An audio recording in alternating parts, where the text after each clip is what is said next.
사도신경. 나는 전능하신 아버지 하나님 천지 창조주를 믿습니다. 나는 그의 유일하신 아들 우리 주 예수 그리스도를 믿습니다.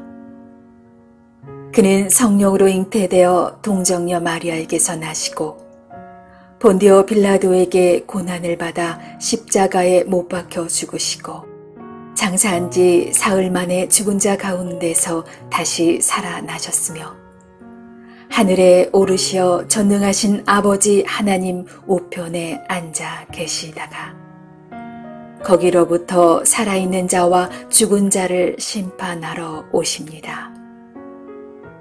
나는 성령을 믿으며 거룩한 공교회와 성도의 교제와 죄를 용서받는 것과 몸의 부활과 영생을 믿습니다. 아멘.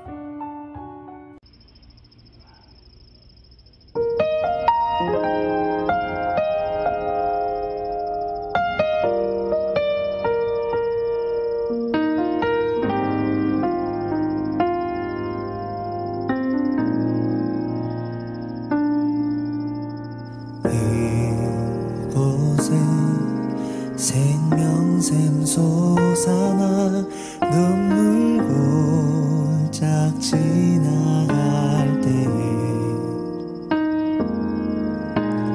너잖아 열매 맺히고 웃음소리 넘쳐나리라.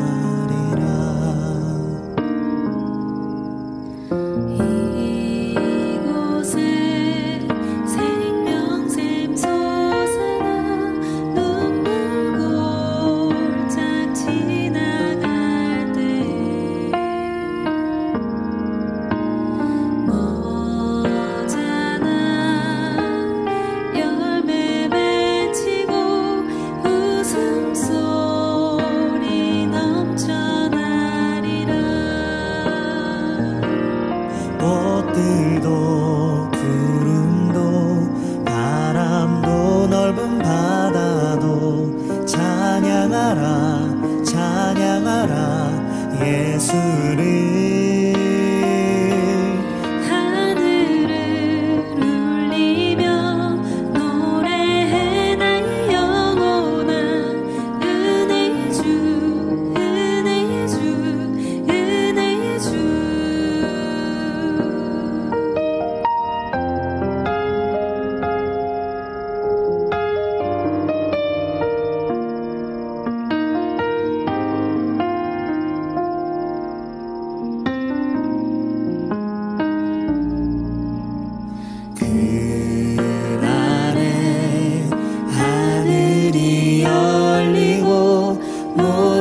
네가 보게 되리라.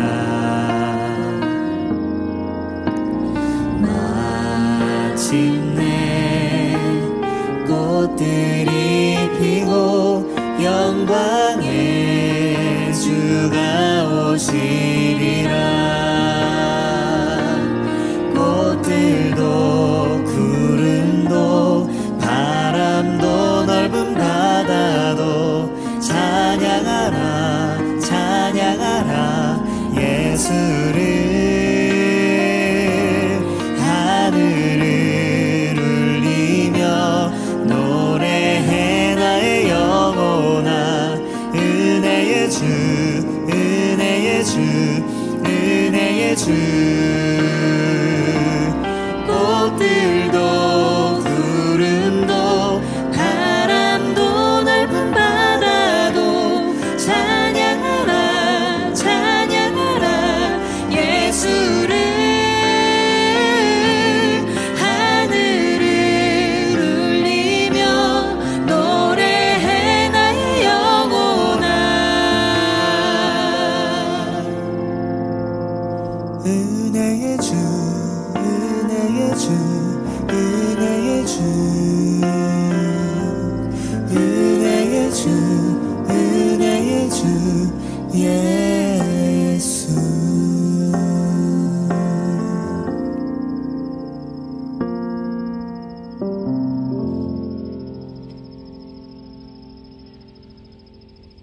그러므로 우리에게 큰 대제사장이 계시니 승천하시니 곧 하나님의 아들 예수시라.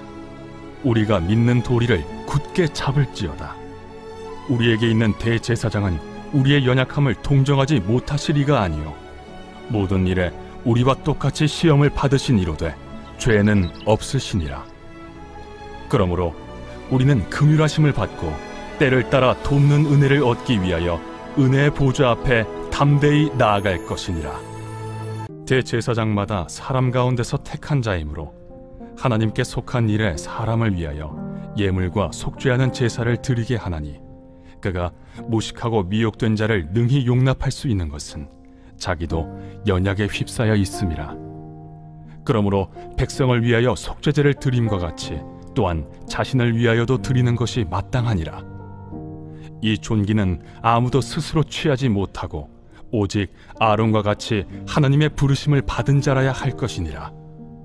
또한 이와 같이 그리스도께서 대제사장 되심도 스스로 영광을 취하심이 아니요 오직 말씀하신 이가 그에게 이르시되 너는 내 아들이니 내가 오늘 너를 낳았다. 또한 이와 같이 다른 데서 말씀하시되 내가 영원히 멜기세덱의 반차를 따르는 제사장이라.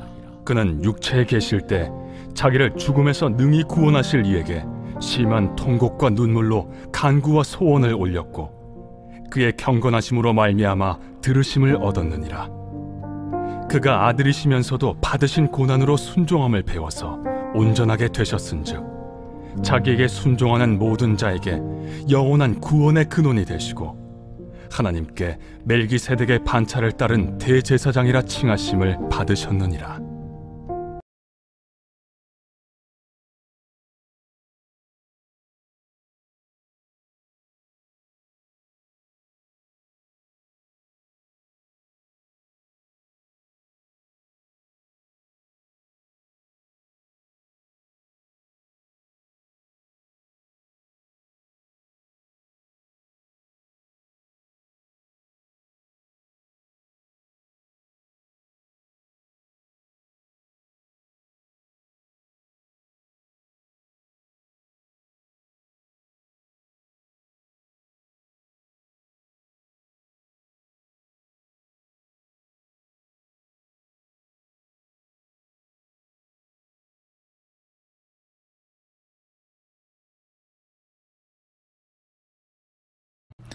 샬롬.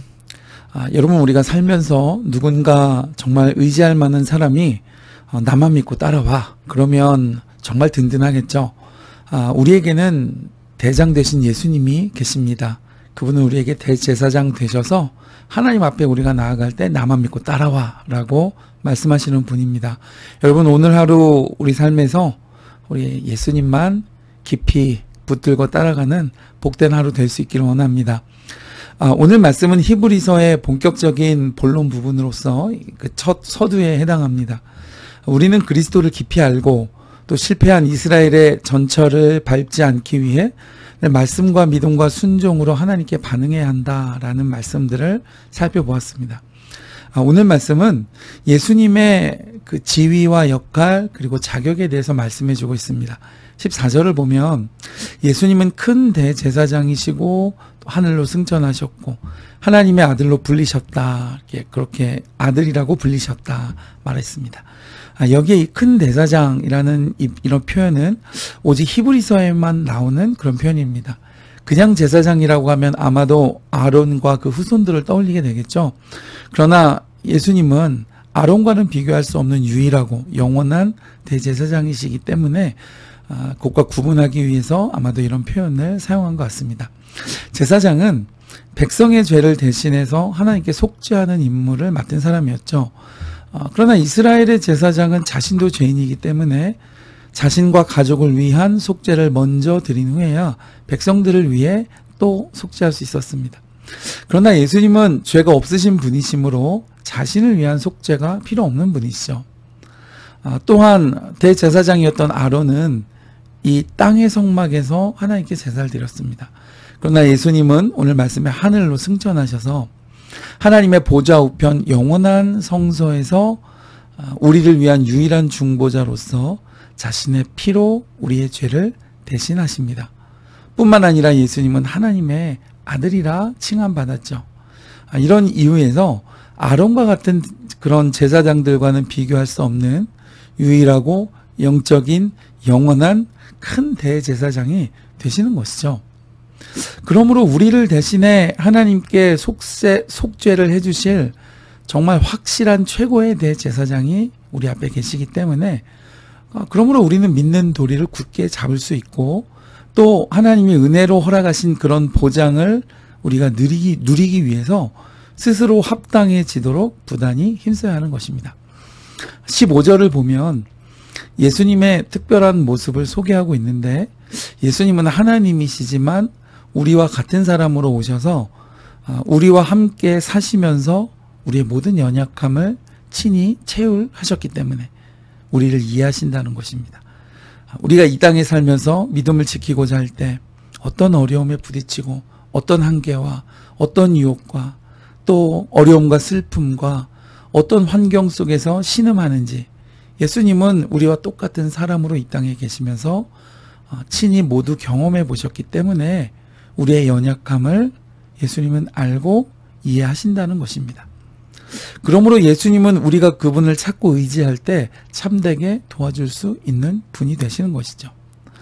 여러분, 그 병든 사람 형편은 아파 본 사람이 안다고 했죠. 자신도 아파 보지 않은 사람은 그 병든 사람의 공고한 마음이나 그 육신의 고통을 이해하기는 어렵습니다.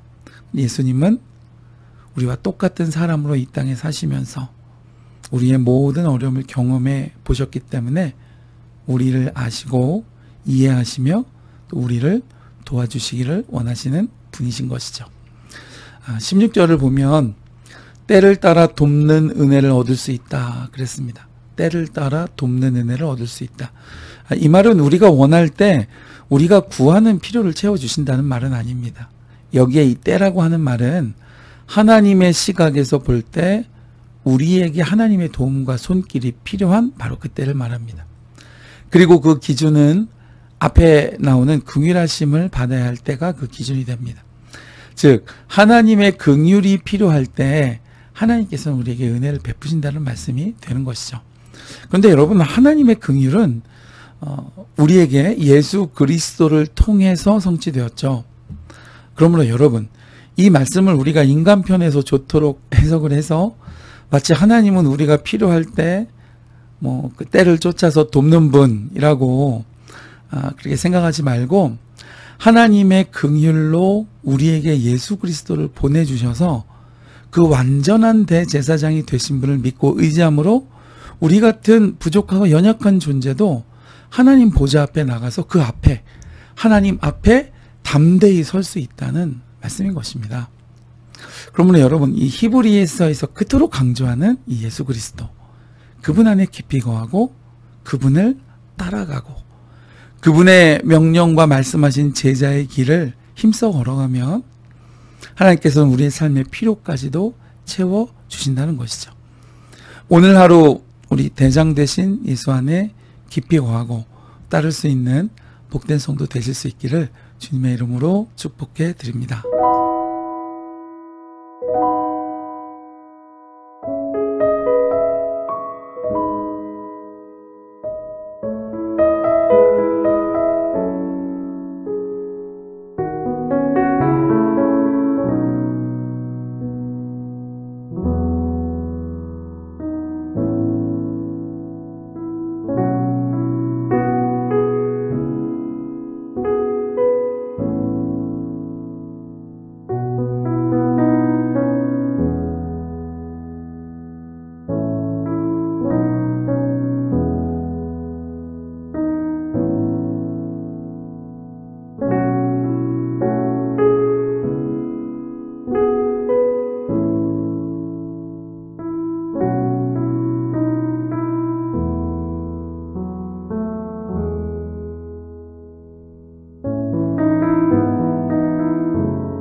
주